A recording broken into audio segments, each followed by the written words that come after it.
Hello student, welcome back to my channel Fair of Maths Atail Maza. In this video we will see application of definite integration, that is exercise 5.1. So let's start student, but before that don't forget to like and subscribe my channel. We have exercise 5.1 question number 3. बेटा ये है आपका exercise 5.1 question number 3. In question number 3 we have to find the area included between the regions. बेटा question number 3 में आपको क्या करना है, आपको एरिया फाइंड करना है बिटवीन टू कर्व्स. ठीक है, तो आपके क्वेश्चन नंबर 3 में अगर आप ऑब्जर्व करो सो आपको कॉम्बिनेशन जो गिवन है वो गिवन है पैराबोला एंड लाइन.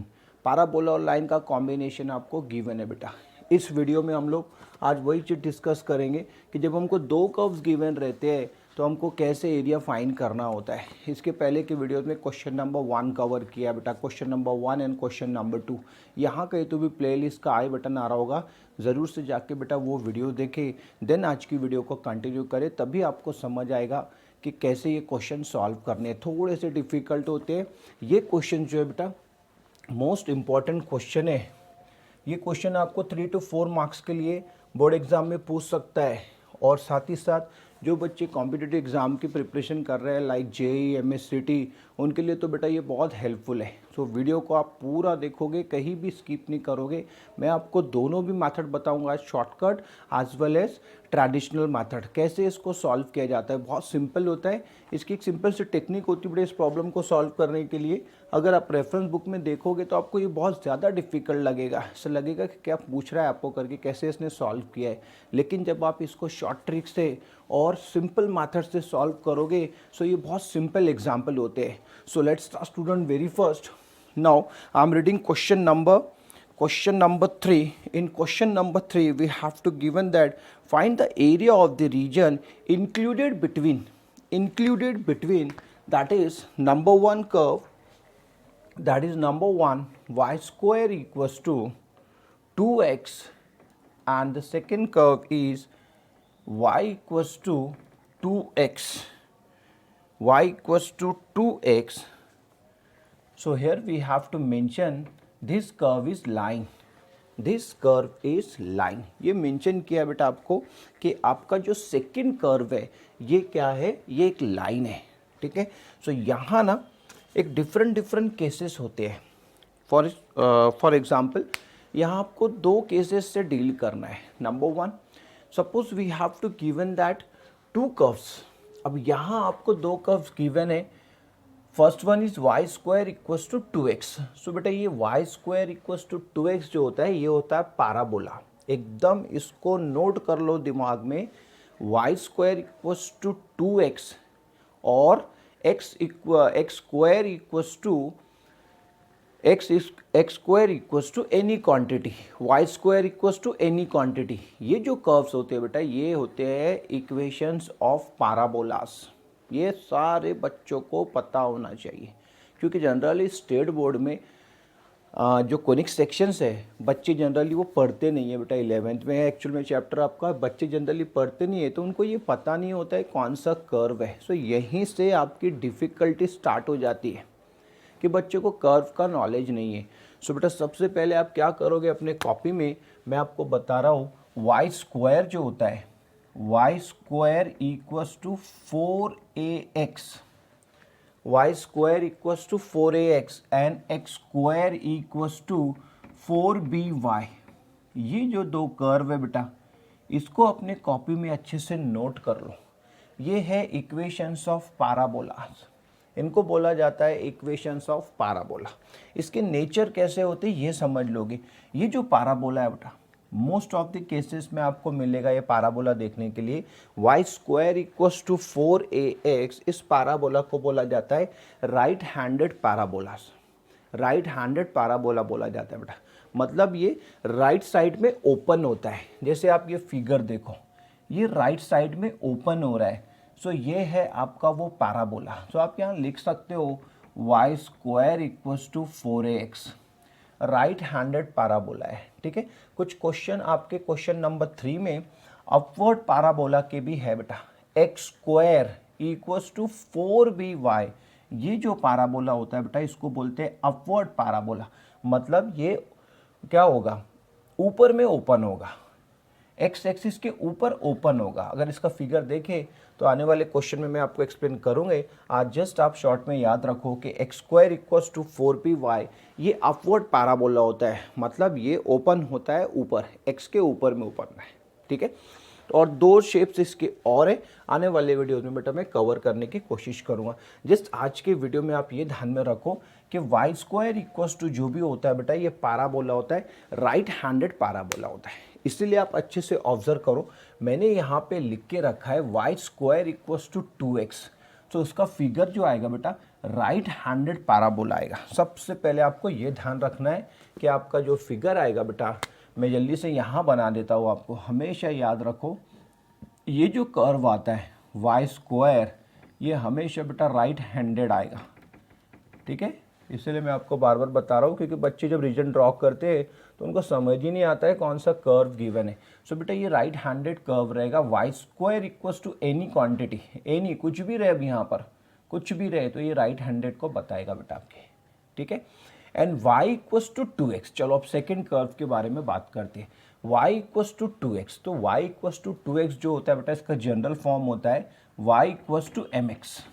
ये छोटी छोटी बातें हैं बेटा, क्वेश्चन नंबर 3 के लिए आप याद रखो। बस आपको क्वेश्चन नंबर 3 में लाइन एंड पैराबोलास के ही कॉम्बिनेशन गिवन है। हो सकता है आपको दो पैराबोलास भी दे दे, ठीक है, दो पैराबोलास के कर्व भी आपको एक साथ दे देगा। सो वो भी केस हम लोग डिस्कस करेंगे। आज हम लोग ये जो फर्स्ट कॉम्बिनेशन है बेटा ये डिस्कस कर रहे हैं। फर्स्ट कॉम्बिनेशन क्या है, क्या कॉम्बिनेशन बोल रहा हूँ मैं, फर्स्ट कॉम्बिनेशन में आपको parabola and straight line given है। सेकंड कॉम्बिनेशन में आपको दोनों भी जो कर्व रहेंगे ये पैराबोलास के रहेंगे, ये ध्यान रखना बेटा। तो फर्स्ट कॉम्बिनेशन आपका क्या है, पैराबोला एंड स्ट्रेट लाइन। सो ये y इक्वल्स टू mx जो होता है बेटा ये स्ट्रेट लाइन को रिप्रेजेंट करता है। और ये स्ट्रेट लाइन कैसा होता है, पासिंग थ्रू द ओरिजिन। ये बेटा ओरिजिन से पास होता है और क्या करता है 45 डिग्री का एंगल बनाता है विद द एक्स एक्सिस के साथ और along the positive direction of x axis.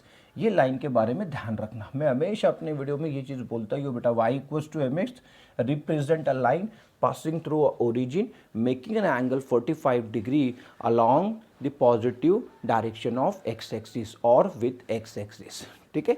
सो ये स्पेशल टाइप का स्ट्रेट लाइन है और ये क्या है आपका पैराबोला है। दोनों कर्व के बारे में हमको जानकारी मिल गई। और ये जो लाइन रहती है बेटा ये हमेशा ओरिजिन से पास होती है, ये ओरिजिन से पास होगी और 45 डिग्री का एंगल बनाएगी एक्स एक्सिस के साथ में, ठीक है। सो दोनों कर्व का नॉलेज हमको अच्छे से मिल गया है, ठीक है। चलो अब हम लोग हमारे क्वेश्चन की तरफ चलते हैं कि इस टाइप के क्वेश्चन हमको सॉल्व कैसे करने हैं बेटा। जब हमको दो कर्व गिवन रहेगी तो इसको सॉल्व कैसे करना है। तो मेरे पास में यहाँ इसका एक वर्किंग रूल है, तो मैं जल्दी से उस वर्किंग रूल को रीड कर लेता हूँ, ठीक है। और आप अपनी कॉपी में इसको नोट कर लोगे बेटा ये स्टेप्स को, ये वर्किंग रूल है। अब ये वर्किंग रूल क्या बोल रहा है आपको, स्टेप नंबर 1 बोल रहा है आपको ड्रॉ द रीजन और draw the rough figure of the given curves. आपको एक रफ फिगर बनाना है बेटा, गिवन कर्व का आपको रफ फिगर बनाना है। सो यहाँ तो आपको पैराबोला और लाइन गिवन है, इस क्वेश्चन में आपको पैराबोला एंड लाइन गिवन है। Step number 2 find the point of intersection. Step number 2 बेटा बहुत इंपॉर्टेंट है, find the point of intersection of the given curves. जो गिवन कर्व्स है बेटा इसका क्या करोगे आप, पॉइंट ऑफ इंटरसेक्शन निकाल लोगे। ये सबसे मेन स्टेप है, इसको अच्छे से नोट करना। Now choose the bounded region in the figure and take the interval between the bounded region. अब आपको क्या करना है बेटा, जो बाउंडेड रीजन है उसको चूज करना है और साथ ही साथ आपको क्या करना है बेटा, इंटरवल भी चूज करना है। Now step number 4 that is last step, calculate the area of bounded reason with the help of appropriate formula, ठीक है। कोई एक एप्रोप्रिएट फॉर्मूला लेके हमको क्या करना है, स्टेप नंबर 4 में एरिया फाइंड करना है। सो ये 4 स्टेप्स है बेटा किसी भी क्वेश्चन को सॉल्व करने के लिए, when we have to given 2 curves, जब आपको 2 कर्व्स गिवन रहेंगे, ओके। चलो अब हम लोग क्या करते हैं, अब यहाँ देखो आप अच्छे से फिगर बहुत अच्छे से ऑब्जर्व करना पड़ेगा कि ये फिगर में एक्चुअल में है क्या। बेटा सबसे पहले ना आपका एक पैराबोला ड्रॉ कर लोगे आप, ये है आपका parabola, y square equals to 4ax, ठीक है। उसके बाद में आपका स्ट्रेट लाइन आ जाएगा y इक्वल्स टू 2x। हमेशा याद रखो पैराबोला और स्ट्रेट लाइन का कॉम्बिनेशन में फिगर ऐसे ही आएगा, ठीक है। लाइन नीचे रहेगी, लाइन रहेगी नीचे, पैराबोला रहेगा ऊपर। उल्टा मत कर देना, लाइन बना दोगे ऊपर, पैराबोला बना दोगे नीचे, वो रॉन्ग हो जाएगा बेटा। पैराबोला बनाओगे पहले, देन इसके बाद में लाइन ड्रॉ करोगे और हमेशा आपको ये पार्ट मिल जाएगा। ये जो शेडेड पोर्शन दिख रहा है बेटा, इसी का हमको एरिया फाइंड करना है। वो जो शेडेड पोर्शन दिख रहा है उसी का हमको एरिया फाइंड करना है। सो पैराबोला के नीचे लाइन आ रही है, ये बात हमेशा याद रखो। पैराबोला के नीचे हमेशा लाइन रहेगी बेटा, और वो इंटरसेक्ट करेगी, एक दूसरे को क्या करेगी, इंटरसेक्ट करेगी। सो ये फिगर एकदम परमानेंट फिगर है जब आपको पैराबोला और लाइन गिवन रहेगा। थोड़ा सा प्रैक्टिस कर लोगे सो आप इसको जल्दी से पेपर में ड्रॉ कर लोगे, ठीक है। अब सबसे अच्छी चीज़ यहाँ पर क्या है, मैं आपको सबसे पहले बता रहा हूँ इसका शॉर्ट ट्रिक। जब आपको पैराबोला और लाइन गिवन रहेगा बेटा, सो आप डायरेक्टली आंसर निकाल सकते हो, डायरेक्टली आंसर निकाल सकते हो। तो यहाँ मैंने लिख के रखा है वो formula. So here we have, और इसके पहले की वीडियोज में मैंने कई बार ये बेटा फॉर्मूला बता चुका हूँ मैं, 8a² upon 3m³ square units. ये बेटा शॉर्टकट है। कब ये फॉर्मूले को यूज़ करोगे, जब आपको लाइन और पैराबोला गिवन रहेगा, ठीक है। सो ये जो फॉर्मूला मैं आपको बता रहा हूँ, ये आपका जस्ट वेरिफिकेशन के लिए बेटा, बोर्ड एग्ज़ाम में इसको यूज़ नहीं करना। अगर आप इसको बोर्ड एग्ज़ाम में यूज़ करोगे तो आपको मार्क्स नहीं आएंगे, ठीक है। तो ये जस्ट वेरिफिकेशन के लिए कि आपका आंसर क्या आ रहा है, आपका आंसर क्या आ रहा है। क्योंकि यहाँ पर हो सकता है कैलकुलेशन में आप इंटीग्रेशन में कुछ गड़बड़ कर दो, तो उसके लिए जस्ट ये वेरिफिकेशन के लिए एक शॉर्ट ट्रिक होती है। और ये फॉर्मूला है a = 8a² अपॉन 3m², ठीक है। तो यहाँ से आप डायरेक्टली आंसर निकाल सकते हो। देखो मैं यहाँ से डायरेक्टली आंसर निकालता हूँ, ध्यान से देखोगे बेटा क्या कर रहा हूँ। 8a² अपॉन 3m³ है, ठीक है। तो सबसे पहले मैं क्या करता हूँ, a का वैल्यू निकालता हूँ। अब a का वैल्यू कब निकाल पाओगे आप, जब आपको पैराबोला का स्टैंडर्ड इक्वेशन पता हो। तो ये है आपके पैराबोला का standard equation, right handed parabola.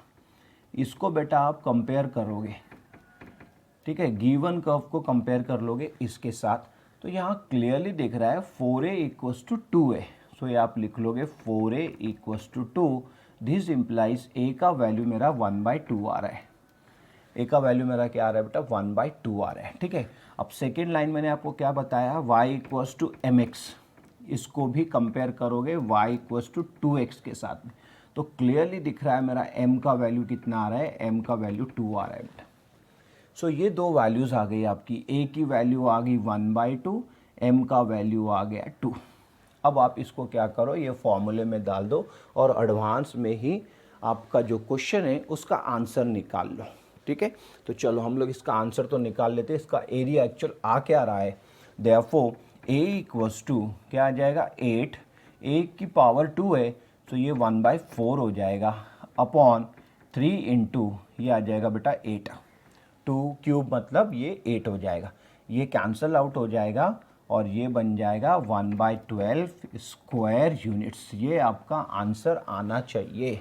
सो मैं यहाँ लिख देता हूँ कि आपका रिक्वायर्ड एरिया जो आ रहा है, ये आ रहा है 1/12 स्क्वायर यूनिट्स, 1/12 स्क्वायर यूनिट। जल्दी से इसका स्क्रीनशॉट ले लोगे,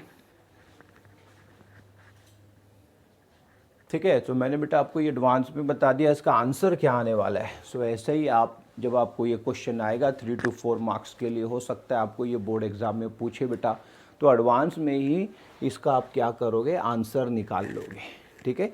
चलो अब हम लोग क्या करते हैं, अब कैलकुलेशन करते हैं। तो ये है शॉर्ट ट्रिक, बोर्ड में भी अप्लाई कर सकते हो, लेकिन बोर्ड में आप अप्लाई करोगे आंसर चेक करने के लिए। और कहाँ पर ये बहुत यूज़फुल है, सबसे ज़्यादा यूज़फुल है बेटा MSCT में और JEE NDA जो एक कॉम्पिटिटिव एग्ज़ाम है, वहाँ ये मेथड बहुत अच्छे से वर्क करती है, ठीक है। चलो इसको भी नोट करोगे। अब जो आपकी ट्रेडिशनल मेथड है इसको भी बहुत अच्छे से ऑब्जर्व करोगे। अब ट्रेडिशनल मेथड में आपको करना क्या होता है, देखो मैं आपको एक फॉर्मेट बना देता हूँ। इस फॉर्मेट से आप जो रिमेनिंग क्वेश्चन है आप खुद ही सॉल्व करोगे।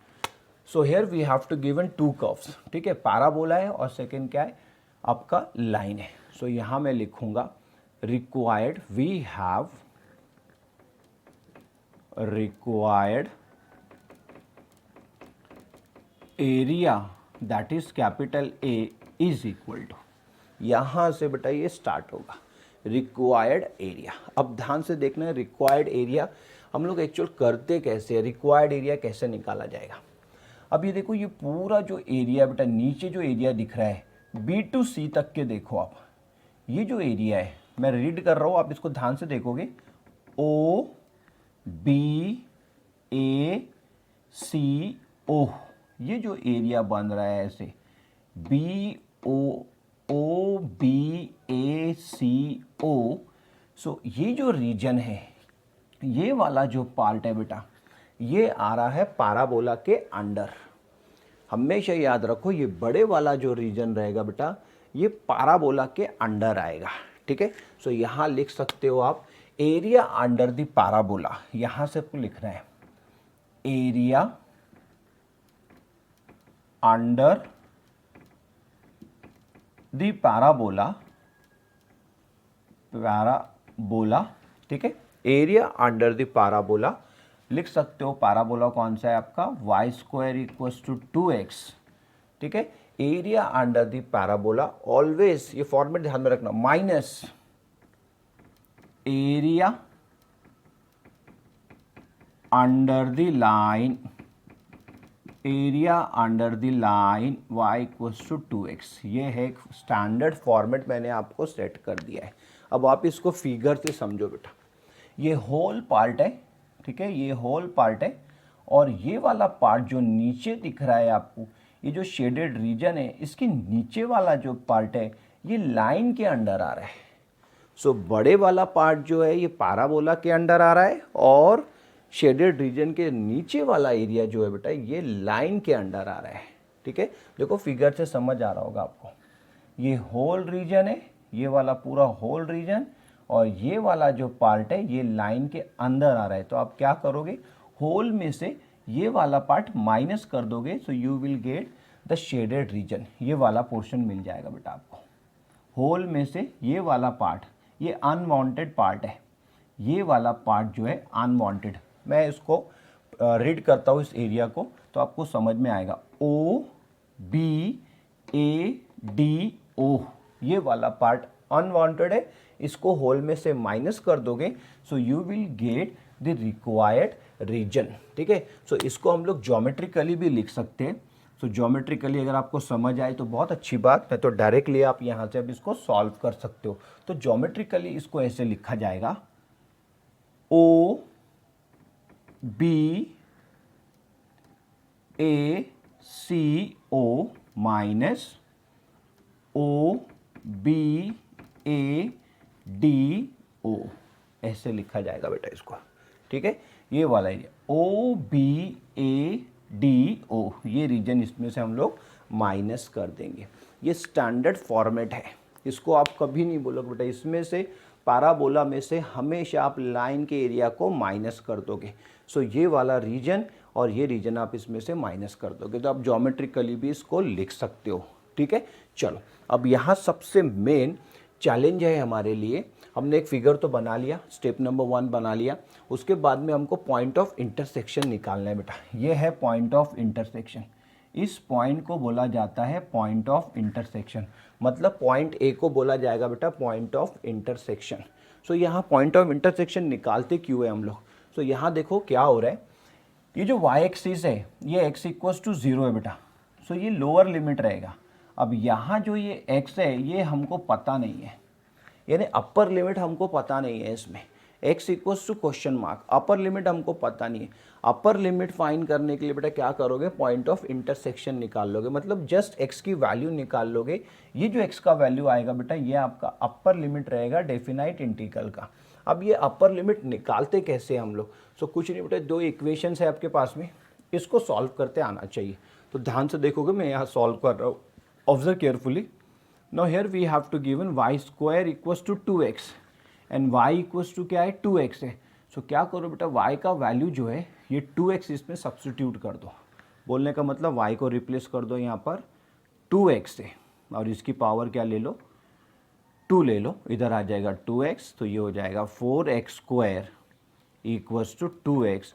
सो यहाँ से ये x से x कैंसिल हो जाएगा, और ये आ जाएगा आपका 2x is equal to 1, so x equals to आ जाएगा बेटा 1/2 ओवर। देखो कितना छोटा सा काम करना है आपको, जस्ट ये दोनों कर्व को सॉल्व करना है और यहाँ से x की वैल्यू आ जा रही है 1/2।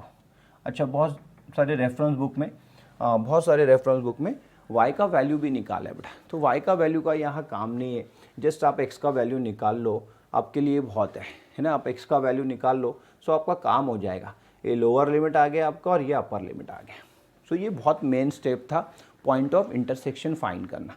सो ऐसे वाले क्वेश्चन में सबसे पहले आप पॉइंट ऑफ इंटरसेक्शन निकाल लोगे, ठीक है। सो मैंने x का वैल्यू निकाल लिया है, x equals to 0, lower limit हमेशा 0 रहेगा, अपर लिमिट क्या रहेगा, वी हैव टू फाइंड।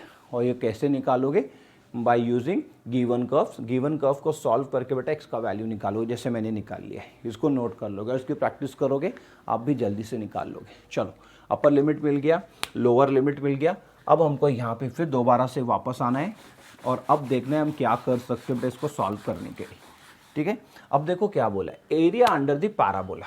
तो यहाँ आपको लिखना पड़ेगा, अब ध्यान से देखना बेटा क्या क्या करना पड़ेगा। Area under the parabola. अच्छा, ये जो रीजन है बेटा आपका एक्स एक्सिस पे लाई कर रहा है, एक्स एक्सिस पे लाई कर रहा है, एक्स एक्सिस पे लाई कर रहा है, मतलब आप फॉर्मूला नंबर 1 यूज़ करोगे। फॉर्मूला नंबर 1 मतलब required area equals to x equals to a integral definite integral x equals to a to x equals to b y equals to f of x dx। दो ही फॉर्मूले हैं, एक आपका reason लाई करेगा x axis पे, नहीं तो लाई करेगा y एक्सिस पे। x एक्सिस पे लाई कर रहा है तो आप इंटीग्रेट करोगे with respect to x, y axis पे लाई करेगा तो आप इंटीग्रेट करोगे विथ रिस्पेक्ट टू y और लिमिट्स लोगे y के। y पे लाई कर रहा है तो y का सब कुछ लेना है आपको, लेकिन मेरा रीजन यहाँ पर x पे लाई कर रहा है, सो मैं x के लिमिट लूँगा और इसको इंटीग्रेट भी कर लूँगा विथ रिस्पेक्ट टू x, ठीक है। मैं इसको इंटीग्रेट भी कर लूँगा विथ रिस्पेक्ट टू x, ठीक है। थोड़ा डिस्टर्ब हुआ होगा आपको, किसी ने यहाँ से बाइक लेके गया है बहुत ज़ोर से। सो मैं फिर रिपीट कर दूँ आपको, ध्यान से देखोगे आप। अब क्या करोगे, ये रीजन आपका लाई कर रहा है बेटा एक्स एक्सिस पे लाई कर रहा है, एक्स एक्सिस पे लाई कर रहा है, ये क्लियर हो गया। तो हम लोग इसको इंटीग्रेट करेंगे विथ रिस्पेक्ट टू एक्स, ठीक है। सो यहाँ लिमिट आ जाएगा x equals to 0 to x equals to 1/2। बच्चों को बेटा ये चीज़ समझ में नहीं आती है, यहीं से सारी प्रॉब्लम क्रिएट चालू हो जाता है, यहीं से बच्चों को समझना नहीं आता है। बेटा रीजन लाई कर रहा है एक्स एक्सिस पे, सो आप क्या करोगे, लिमिट्स जो लोगे एक्स के लोगे और इसको इंटीग्रेट करोगे विथ रिस्पेक्ट टू एक्स, ठीक है। सो इस केस में फॉर्मूला क्या आता है, मैं लिख देता हूँ आपके लिए, y equals to f of x, ये आएगा बेटा फर्स्ट फॉर्मूला है, माइनस यहाँ भी लिख देता हूँ आपके लिए x equals to 0 to 1/2 y equals to f of x into d x. दोनों जगह बेटा सेम फॉर्मूला आएगा, ठीक है। अब इसको रीड कैसे करते हैं ध्यान में देखना, area under the parabola minus area under the line, straight line, ठीक है। सो इसी फॉर्मेट को आपको फॉलो करना है। चलो जल्दी से बेटा इसका स्क्रीनशॉट ले लो, क्योंकि मेरे पास स्पेस नहीं है, सो मुझे इसको आगे सॉल्व करना है, ठीक है। ये ले लिया आपने इसका स्क्रीनशॉट। अब ध्यान से देखो y इक्वल्स टू, तो यहाँ पर पारा बोला है बेटा, ये है वाई स्क्वायर इक्वल्स टू क्या है आपका 2x है, मुझे चाहिए y का वैल्यू, तो इसका स्क्वायर रूट ले लोगे, so y equals to plus minus under root 2x आ जाएगा। लेकिन मेरा रीजन जो है ये फर्स्ट क्वाड्रेंट पे लाई कर रहा है, तो सिंपली मेरा y का वैल्यू आ जाएगा अंडर रूट 2x आ जाएगा बेटा, अंडर रूट 2x। तो यहाँ पर मेरा y का वैल्यू जो आ जाएगा ये आ जाएगा अंडर रूट 2x। अच्छा, ये रूट 2 जो है ये कांस्टेंट रहेगा और रूट x इसके अंदर आ जाएगा। सो यहाँ लिख लोगे रूट 2 और इधर लिख लोगे रूट x और यहाँ लिख लोगे dx, ठीक है। देखो कैसे मैंने वैल्यू निकाल लिया। अच्छा, नेक्स्ट वाला तो बहुत सिंपल है, डायरेक्टली आपको y equals to 2x given है। सो यहाँ पे आप क्या करोगे, 2 को बाहर ले लोगे, 2 को बाहर ले लोगे और x को अंदर डाल दोगे ओवर। अब जस्ट आपको इसको इंटीग्रेट करते आना चाहिए, इंटीग्रेट करते आ गया मतलब आपने क्वेश्चन को सॉल्व कर लिया, ठीक है। चलो मैंने इसको साइड में यहाँ सॉल्व करता हूँ। अब फिगर का तो काम नहीं, मैंने आपको एक्सप्लेन कर दिया है, तो फिगर को मैं यहाँ से हटा लेता हूँ। अब आप ध्यान से देखोगे बेटा क्या करना है। आंसर क्या आ रहा है पता है ना आपको, आज का आंसर आ रहा है 1/12, 1/12 आपका आंसर आना चाहिए। चलो देखते हैं 1/12 आता है क्या। So a is equal to आ जाएगा बेटा आपका root 2, integration of root x क्या होता है, तो रूट एक्स का जो वैल्यू है इसको पावर फंक्शन में कन्वर्ट कर देंगे हम लोग 1/2 और इसका इंटीग्रेशन आता है, इसका इंटीग्रेशन हमेशा याद रखो, इसका इंटीग्रेशन अगर आपको निकालना है तो ये एक्स की पावर 3/2 अपॉन 3/2 प्लस सी, जब आप +1 करोगे सो यू विल गेट एक्स की पावर 3/2 आएगा बेटा। सो यहाँ पर लिख लोगे आप एक्स की पावर 3/2 अपॉन 3/2 लिमिट्स ले लोगे 0 to 1/2 माइनस 2 इंटू एक्स का इंटीग्रेशन आता है x²/2 लिमिट 0 to 1/2, ये आ जाएगा बेटा। ठीक है, चलो इसको सॉल्व कर लेते हैं। सो ये दे देगा मेरे को 2√2 अपॉन 3 और यहाँ आ जाएगा 1/2 की power 3/2 minus 0, upper limit minus lower limit, यहाँ से ये 2 कैंसल आउट हो जाएगा बेटा, माइनस 1/2 की पावर कितनी आ जाएगी, 2 आ जाएगी। ठीक है, चलो अब देखो क्या हो रहा है। अच्छा 1/2 की पावर 3/2 है, तो इसका मतलब होता है बेटा 1/2 इंटू √1/2, दैट इज इसको लिखा जाएगा 1/2√2। क्या लिखा जाएगा इसको, 1/2। हमेशा याद रखो, ये बहुत सिंपल चीज़ है, आना चाहिए। 2√2 अपॉन 3 इंटू 1 इसको लिखा जाएगा 2√2 और ये कैंसल आउट हो जाएगा बेटा, माइनस ये आ जाएगा 1/4। ठीक है, सो यहाँ से आपको मिल रहा है 1/3 माइनस 1/4। आप इसको सॉल्व करो सो you will gate 1/12 square units, ये आ जाएगा बेटा 1/12 स्क्वायर यूनिट्स। देखो कैसे निकाला, हमने तो पहले एडवांस में ही इसको निकाल लिया, स्क्रीनशॉट लोगे आप। ठीक है, हमने तो आंसर इसका बेटा एडवांस में पहले ही निकाल लिया था कैसे आने वाला है, तो ये हमको तो पहले से पता था कि इसका आंसर 1/12 आने वाला है। ठीक है, सो इसलिए यहाँ पर दोनों भी मेथड वर्क करेगी बेटा। शॉर्टकट से आप आंसर एडवांस में निकाल लोगे, और ये जो आपकी ट्रेडिशनल मेथड दिख रही है आपको बोर्ड पे बेटा, ये आपको बहुत अच्छे से करना है, ये आपको 3 to 4 मार्क्स दिलवा सकती है बोर्ड एग्ज़ाम में। आई होप बच्चों आपको आज का वीडियो समझ आया हो बेटा। अगर आपको आज का वीडियो समझ आया हो ज़रूर से इसको लाइक करें और चैनल को भी सब्सक्राइब करें। See you in next video, till then bye.